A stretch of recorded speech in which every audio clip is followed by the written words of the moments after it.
Hello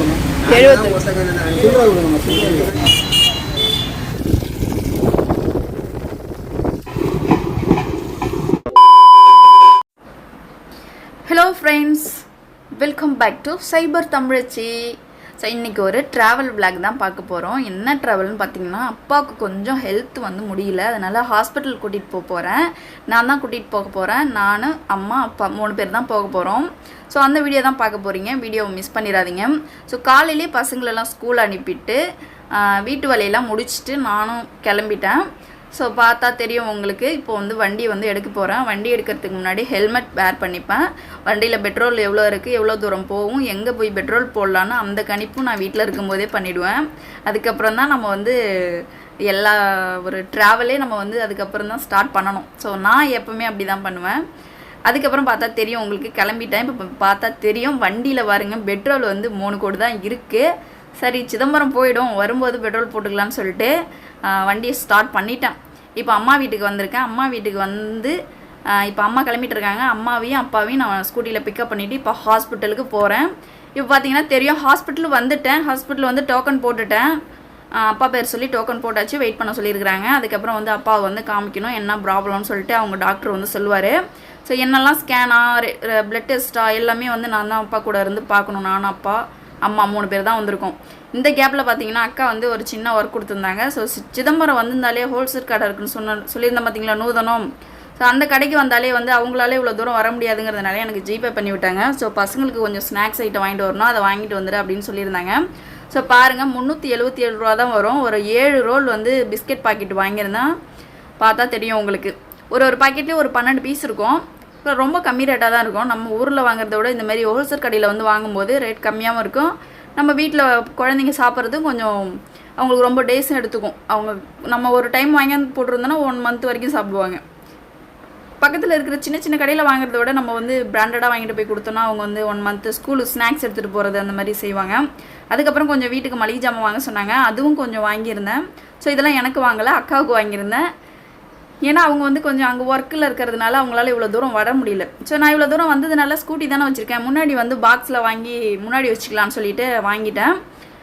பார்த்தா தெரியும், actually இந்த பாக்ஸ் வந்து முன்னாடி வந்து வைக்க முடியல. அதுக்கப்புறம் நான் வந்து நீங்கள் நீட்டாக கொடுங்க, கீழே ஃப்ரண்ட்டில் வைக்கிற மாதிரின்னு சொல்லி கேட்டு பாருங்கள், இந்த மாதிரி பாக்ஸை வந்து வாங்கிட்டேன். வாங்கிட்டு திரும்பி ஹாஸ்பிட்டலுக்கு வந்துட்டேன். ஸோ டாக்டர் என்ன சொன்னாருன்னு பார்த்தீங்கன்னா, அப்பாவுக்கு வந்து கொஞ்சம் கல்லீரலில் கொஞ்சம் வீக்கமாக இருக்குது, ப்ராப்ளம் இருக்குது. இசிஜி எடுத்தாங்க, எக்கோ எடுத்தாங்க, பிளட் டெஸ்ட் எடுத்தாங்க. ஸோ இது 3மே எடுத்தாங்க. அதுக்கப்புறம் அதுக்கான மாத்திரை எல்லாம் எழுதி கொடுத்துருந்தாங்க. ஸோ இவ்வளோ தாங்க. இதுக்கப்புறம் அப்பா வந்து அந்த மாத்திரையை சாப்பிட்டு ஹெல்த்தை வந்து க்யூர் ஆக்கணும். அதுக்கப்புறம் ஹோட்டலுக்கு வந்து சாப்பிட வந்தோம்.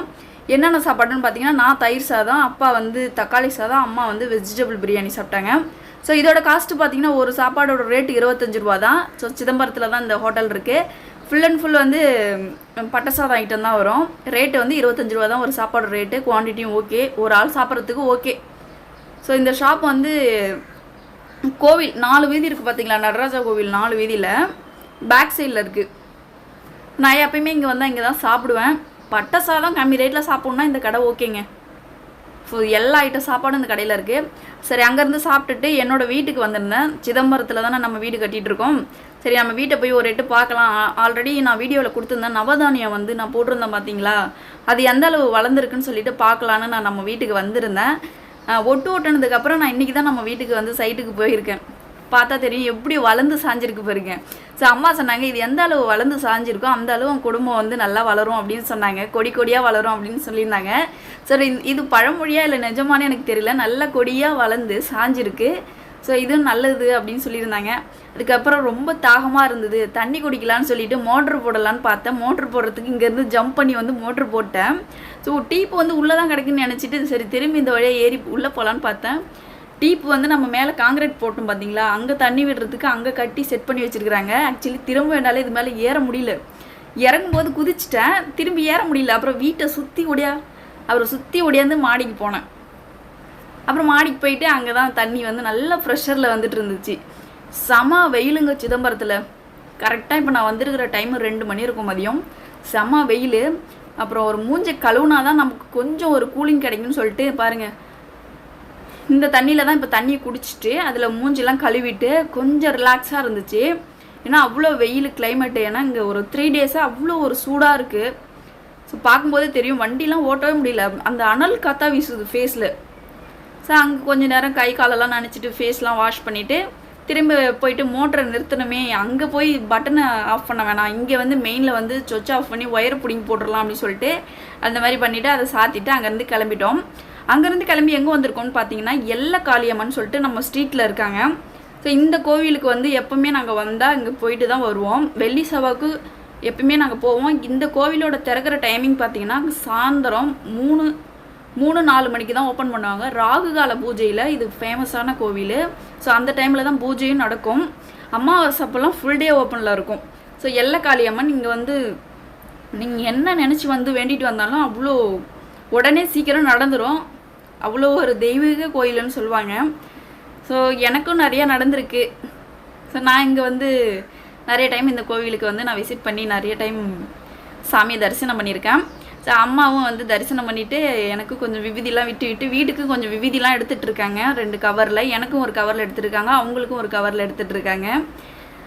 அங்கேருந்து அப்படியே வந்து நம்ம இப்போது கிளம்ப போகிறோம். ஏன்னா இப்போ கோவில் திறந்துருந்துச்சுன்னா நம்ம உள்ளார போயிட்டு சூடெல்லாம் கொளுத்திட்டு சாமியை வந்து சுற்றி கிரிவலம் மாதிரி வந்துட்டு நம்ம வரலாம். ஏன்னா இப்போ கோயில் வந்து திறக்கிற டைம் கிடையாது, 4 மணிக்கு மேலே தான் திறப்பாங்க. இப்போ நம்ம வந்திருக்கிற டைம் 2 மணி 2:30 மணி இருக்கும். அதுக்கு அம்மா வந்து இருக்கிற எல்லா விபூதியும் விட்டுட்டு இருக்கிறாங்க. அதில் வந்து ஒயிட் விபூதியை விடுறதுக்கு வெள்ளை விபூதி இருக்கும் பாருங்க, அது வந்து விட மறந்துட்டாங்க. அதை ஃபைனலாக தான் எடுத்து விட்டாங்க. ஆக்சுவலி நாங்கள் இந்த விபூதிலாம் அங்கே இருந்துச்சு, புத்து மாதிரி இருக்கும் பார்த்தீங்களா, அந்த இடத்துல இருந்துச்சு. இங்கே இருக்குதுன்னு அம்மாவுக்கு தெரியல. நான் சொன்னதுக்கப்புறம் இங்கே வந்து எடுத்தாங்க. எந்த கோவிலுக்கு போனாலும் அம்மா வீட்டுக்கு வந்து விபூதி எடுக்கிறத மிஸ் பண்ணவே மாட்டாங்க. ஏன்னா வீட்டில் இருக்கிற பசங்களுக்கு குழந்தைங்களுக்கு விட்டு விடுறதுக்கு எப்போவுமே எடுத்துகிட்டு வந்துடுவாங்க. எடுத்துகிட்டு வந்து வீட்டில் இருக்கிற சாமி பூஜையில் வச்சுருவாங்க. அந்த மாதிரி தான் இப்போ பண்ணிகிட்ருக்காங்க. அப்பா எங்கே இருக்காருன்னு பார்த்தீங்கன்னா, அப்பா வந்து பின்னாடி பஸ்ஸில் வரேன், நீங்கள் வந்து வண்டியில் போங்க அப்படின்னு சொல்லிட்டாங்க. ஸோ அவங்களுக்கும் கொஞ்சம் வேலை இருக்குது, முடிச்சுட்டு வருவாங்கன்னு சொல்லிட்டு நானும் அம்மாவும் இப்போ வண்டியில் வந்துட்டுருக்கோம்.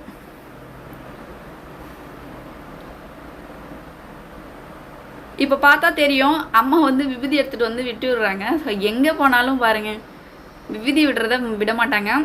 அதுக்கப்புறம் நம்ம வந்து ஒரு மளிகை கடைக்கு வந்திருக்கோம், காய்கறி கடை. இங்கே நம்ம வீட்டுக்கு கொஞ்சம் காய்கறி இல்லை, அதனால் காய்கறி வாங்கினேன். வெங்காயம், பச்சை மிளகா, கொஞ்சம் கொத்தமல்லி, கருவேப்பிலை வாங்கினேன். இதுவே 75 ரூபா வந்துடுச்சு. அங்கேருந்து ஒரு மிச்சர் ஷாப்புக்கு வந்திருந்தேன். வீட்டுக்கு பசங்களுக்கு மிச்சர் வாங்கணும்னு அம்மா சொல்லியிருந்தாங்க. சரி வாங்கன்னு சொல்லி கூட்டிகிட்டு வந்து வாங்கிட்டு இருக்கும்போது நான் அந்த கேப்பில் கொஞ்சம் கூலிங்காக ஏதாவது கொடுங்கன்னு சொல்லி கேட்டிருந்தேன். பன்னீர் இருக்குமா குடிமான்னு சொன்னாங்க. இதோட ரேட்டு 10 ரூபா தான். ஸோ பன்னீர் வாங்கி குடிச்சிட்டு அம்மாவும் இங்கே மிச்சர் வாங்கிட்டு இருக்காங்க. ஏன்னா இந்த மிச்சர் கடையில் வந்து ரேட்டு கொஞ்சம் கம்மியாக கொடுக்குறாங்க. இதனால நம்ம போகிற வழியில் ரேட்டு கம்மி ரேட்டில் வந்து ஷாப்லாம் தெரியும் நம்மளுக்கு. ஸோ அந்த மாதிரி மிச்சர் வந்து வாங்கியாச்சு. வாங்கிட்டு வீட்டுக்கு வந்தாச்சு. அம்மாவை வீட்டில் விட்டுட்டு என் வீட்டுக்கு வந்துட்டேன். நம்ம ஊரில் வந்து இப்போ காப்பு கட்டியிருக்காங்க. ஸோ இன்னிலேருந்து பார்த்தீங்கன்னா தீமிதி திருவிழா ஸ்டார்ட் ஆகுது. குளத்துக்கரையிலேருந்து இப்போ கோவிலுக்கு போயிட்டுருக்குறாங்க காப்பு கட்டுறதுக்காக. ஸோ அதை தான் நீங்கள் பார்க்குறீங்க. ஸோ இந்த ஈவினிங் முடிஞ்சு நைட்டு பாருங்கள், செம மழை. காப்பு கட்டும்போது செம மழைங்க நம்ம ஊரில்.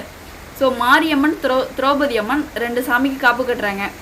ஸோ இதுக்கப்புறம் கோவில் விளாக்லாம் வரும். ஸோ வீடியோ மிஸ் பண்ணாமல் பாருங்கள். இந்த வீடியோ அவ்வளோதான். வீடியோ பிடிச்சிருந்துச்சுன்னா லைக் பண்ணுங்கள், கமெண்ட் பண்ணுங்கள். நீங்கள் என்னோட சேனல் ஃபஸ்ட் டைம் பார்க்குறீங்கன்னா சேனலை சப்ஸ்கிரைப் பண்ணிட்டு பாங்க. தேங்க்யூ.